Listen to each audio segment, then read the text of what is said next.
Herkese merhabalar arkadaşlar, bugün evde biftek ve soğan aromalı Cheetos tarifi vereceğim. Bu tarif de çok istenmişti, bomba bir tarif daha geliyor. Arkadaşlar başta malzemeleri göstereceğim, daha sonra tarifin yapılışına geçiyorum. Tüm malzemeleri ayarladım, başta ne yapacağız? Tadım yapacağım, daha sonra tarifin yapılışına geçiyorum. Şöyle tutuyorum, açıyorum içerisini, hepsini bir dışarı çıkaralım. Şöyle başta bir kıvamını göstermek istiyorum. Böyle çıtır çıtır arkadaşlar, şöyle bir tadına bakıyorum, 2-3 tane alayım.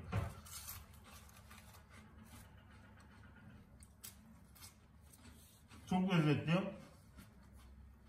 İçerisinde böyle bir hafif ekşilik de var. Tatlılık da var. Böyle ekşiyle tatlının böyle ağzınızda patladığını düşünün. Biftek aroması, soğan aromasını böyle buram buram hissediyorsunuz. Zaten ben ne yapacağım? Şu arkasındaki içindekiler kısmına bakarak aynısını yapmaya çalışacağım. Kıvamını bu şekilde tutturmaya çalışacağım bunu. Şöyle bir tane daha tadına bakayım. Umarım bu lezzetle bu kıvamı yakalarım. Şimdi yapılışına geçiyorum. Şu içindekiler kısmında mısır irmiğini görüyorsunuz. Mısır irmiğini ben ne yaptım? İnternetten temin ettim. Şöyle göstereyim arkadaşlar. Biraz böyle taneli taneli geldi. Şöyle açayım. Durum vaziyet bu şekilde. Bunlar böyle biraz böyle pütürtülü. Biz ne yapacağız? Bunu toz haline getirmeye çalışacağız. Şimdi bunu baharat makinesinden geçiriyorum. Baharat makinesinin aparatını çıkardım. İçerisine mısır irmiğini ekliyorum. Bu kadar yeterli benim için. Aparatı makinenin içerisine ekliyorum. Kapağını kapatıp atom karıncayı çalıştırıyorum.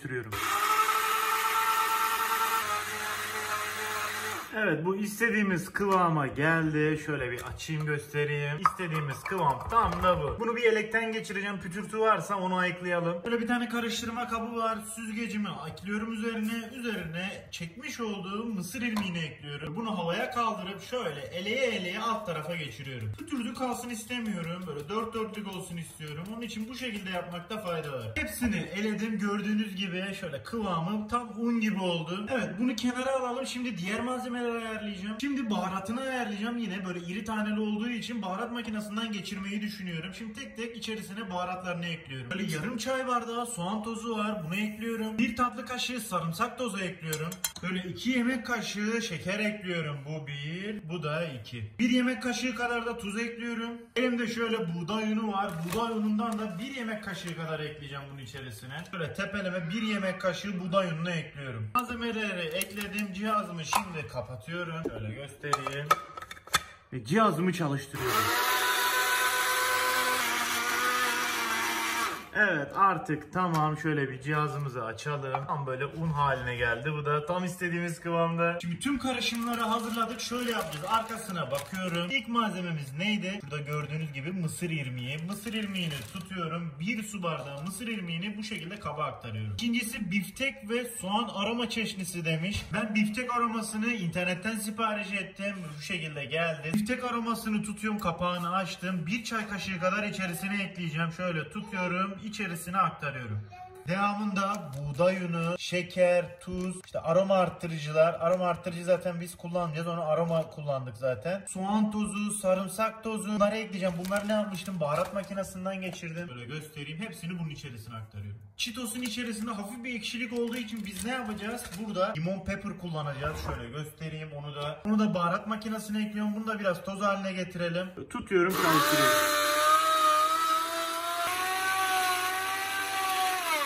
Bu da tamam. Bunu neden ayrı çektiğimi şimdi söyleyeceğim size. Şöyle bir kapağını açıyorum. Şöyle göstereyim size de. Üst kısımda görüyor musunuz? Taneler toplandı. Bunu ayıklayacağız. Şimdi diğeriyle karıştırmış olsaydım bunu ayıklamak biraz zor olurdu. Onun için böyle ayrı çekip rahat bir şekilde ayıklamak daha mantıklı geldi. Böyle tutuyorum. Süzgeçten geçiriyorum bunu. Alt tarafa aksın. Aynen bu şekilde. Üst tarafta pütürlüler toplanacaktır zaten. Görüyor musunuz? İşte olay budur. Böyle 1 tatlı kaşığı kadar limon pepper ekliyorum. Çıtır çıtır olsun diye 1 tatlı kaşığı üzüm sirkesi ekliyorum. Yine çıtır hale alması için 1 tatlı kaşığı buğday nişastası ekliyorum. Tüm karışım hazır. Sadece bunu ne yapacağız? Suyla besleyeceğiz. Kıvama getireceğiz. Şöyle başta çeyrek su bardağı su ekliyorum buna ve karıştırıyorum arkadaşlar. Hamur kıvamına getireceğiz. Hamurdan biraz daha böyle cıvık hal olması lazım. İyice karıştırıyorum bunu. Bu kıvam işimizi görür mü? Kesinlikle hayır. Bunu biraz daha böyle cıvık hale getirmemiz gerekecek. Şöyle bir toparlayalım. Her tarafındaki o aromayı alsın. Şöyle bir buzursuz edelim. Sağa sola iyice yedirelim. Evet, istediğimiz kıvam bu değil dediğim gibi. Şimdi birazdan buna bir su eklemesi yapacağız. Biraz daha cıvıklaştırmamız gerekecek ama iyice yedirelim başta bunu. Tüm aroma her tarafa eşit bir şekilde yayılsın. Homojen bir kıvama gelsin bu. Çeyreğin de yarısı yine su ekliyorum. Bunu aynı şekilde karıştırmaya devam ediyorum. Böyle azar azar kontrol kontrollü bir şekilde su ekleyin. Birden eklemeyin. Ve bunu bu şekilde yoğurmaya devam ediyorum. Evet, istediğim kıvam tam da bu. Akışkan da bir kıvamı var zaten. Bu şekilde olması gerekiyor bunun. Karışımımız hazır arkadaşlar. Şimdi bunu bir 5 dakika dinlendiriyoruz. Kendi haline bırakıyoruz. O içerisindeki aromalar her tarafı böyle bir dağılsın. Homojen bir kıvama gelsin. İçine işlesin. Daha sonra diğer işleme geçeceğim. 5 dakika doldu. Şimdi bunu sıkma aparatına ekliyorum. Şimdi karışımdan bir parça alıyorum. Şöyle göstereyim. Sıkma aparatım bu şekilde. Pastacı sıkma aparatı şöyle tutuyorum ve içerisine aktarıyorum. İçerisine bastırın bunu. İyice yer etsin. Şöyle eksiği de dolduruyorum. Tamamını doldurdum. Şöyle göstereyim. Bunun kapağını kapattım. İyice sıkıyorum. Bu hazır. Şimdi artık yağımızı kızdıracağız. 2 türlü pişireceğim ben. Fırın artı kızartma tabii. Şimdi artık yağımı kızdırmaya geçebilirim.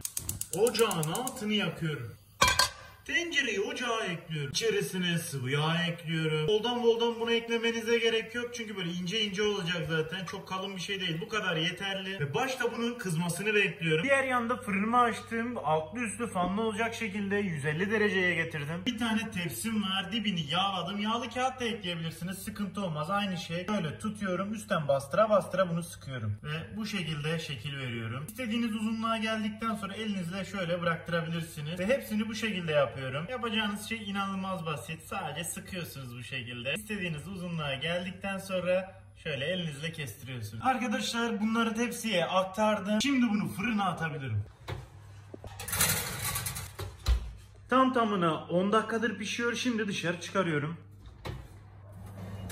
Şimdilik görüntü güzel. Şimdi bunu kızartmaya geçeceğiz arkadaşlar. Bunu neden önden fırınlıyoruz? Çünkü böyle hem şeklini de korumuş oluyor. Direkt yağın içerisine sıktığımızda biraz böyle yamulmaya başlıyor. Görüntüsü tam istediğimiz gibi olmuyor yani. Çok aşırı böyle kızdırmıyoruz. Orta kızgınlıkta kalsın ve şöyle tutuyorum. İçerisine aktarıyorum. Hepsini bu şekilde aktaracağım. Çok fazla da pişirmeyeceğim. Böyle kontrol edeceğim. Yağ görüyorsunuz çok kızgın değil. Aynen bu şekilde olması gerekiyor. Yoksa yakarsınız. Bunlar ilk parti arkadaşlar. Şimdi ben ikinci partiyi de atıyorum. Bunlar olurken ikinci partiyi de atacağım tabii ben fırına. Ara böyle çitosları huzursuz etmeyi sakın unutmayın. Böyle birbirlerine değmesinler. Ara böyle çevirin, ters düz edin. Bir kendilerine gelsinler, bir rahatlasınlar. Evet bu kadar yeterli. Şöyle tutuyorum, kaldırıyorum ve peçetenin üzerine aktarıyorum. Ve hepsini çıkaracağım. Arkadaşlar bir 3 dakika kadar pişirdik ve çıkarıyorum. Peçetenin üzerine ekleyin ki fazla yağını ne yapsın? Peçete alsın. Arkadaşlar yaptım. Bir kısmını yaptım. Devamını getireceğim. Başta bir tadımını yapalım. Şimdi en sevdiğim zamana geldi. Tadımı yapacağım. Bakalım nasıl olmuş.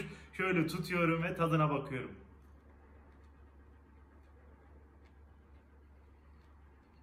Yani lezzet güzel ama bu kıvam konusunda biraz bilmiyorum eksiklik var gibi ama Deniz istiyorsun sen de bir tadına bak. Merak ettim sen ne yorum yapacaksın. Olur bakayım. Yoğun istek üzerine ben de tadım yapıyorum. Merak ediyorum senin yorumunu. Hani böyle bir şeyler eksik ama tamam. Yani böyle kıvama. Belki bu tarifi 3. keredir yapışım. Meşhur lafını söyleyeyim mi? Söyleyebilirsin.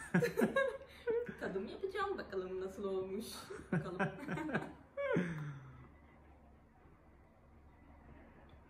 Ne diyorsun? Bundan önce bir kere daha yapmıştım ya. En son yaptığım yine bir güzeldi. Bilmiyorum bu onunla kıyas yapsan. O daha güzeldi. Değil mi? Evet. Kıvam olarak. O daha güzeldi. Bir de şöyle bir şey söyleyeyim. Aslında tadı fena değil. Tadı güzel. Tadı çok güzel. Şeye daha çok benzemiş ama. Bir tane peynirli soğanlı mı vardı? Ruffles'ın mı bilmiyorum. Ha peynirli soğanlı. Peynir tamam. soğan, Peynir Ruffles'ın. soğan. Evet onu biliyorum. Onun çok benzemiş aslında. Aynen doğru söylüyorsun. Biftek aroması biraz az olmuş sanki. Yani biftek aroması o aldığımız herhalde biftekte mi bilmiyorum bir şey vardı böyle yoğun bir şekilde geçirmemiş lezzetini. Çok güzel yenir. Bu kızartılmış şey olmuş, fırınlanmış. İşte mısır. Dur bakalım. Bade tadına bakar mı? Doğal, organik. Gel bakalım. Gel Bade. Bak baba cips yaptı anneciğim. Bade normalde böyle şeyleri kaçırmaz. Bade yerse tamam bence. İster misin? Bak bakalım tadı nasıl olmuş.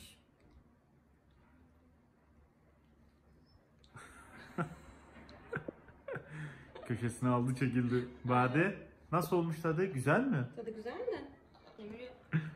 Tadı güzel, ellerine sağlık. Ama sen bu işi başaramamışsın. Öyle mi diyorsun? Yani benzememiş. Mesela nerede çitos var mı başka? Bakabilir miyiz? Kıyas yapmak için mi? Aynen. Bunu zaten yapmak olanaksız bir şey evde zaten. Ya bunu basınç altında yapıyorlar. Bu Basınçla yani. pişiriyorlar hatta. Yani böyle yapmak imkansız. Ya Değil tatlar... mi? Basınç altında böyle içi böyle çünkü boşluklu Evet, oluyor. Evet, evet. Bu biraz zor yani. Bir şey söyleyeyim mi? Seninkinin tadı daha güzel bundan. Öyle mi? Tabii aroması gerçekten. Yani lezzeti çok güzel çok zaten. güzel.